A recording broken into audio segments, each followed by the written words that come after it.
So this is a mixed media piece for a couple of friends of mine. What I'm doing is a portrait of this bridge in our fine city of Edmonton.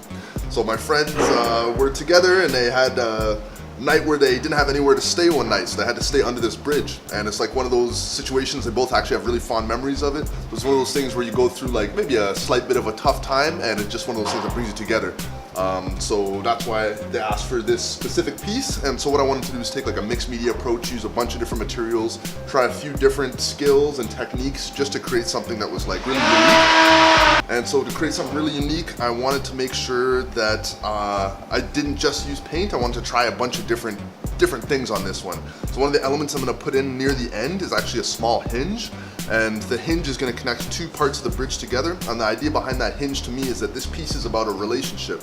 And a good relationship has elements of connection, but also each piece of the relationship is like allowed to move on its own. Each person can like move freely, right? So that's the idea behind this hinge that's going to be part of the bridge piece here. What I did is like actually cut out each one of these pieces individually out of wood.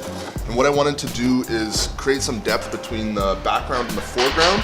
And instead of just using color and contrast, like a painting way to create depth, I wanted to use some actual physical depth. So use the wood to create that contrast.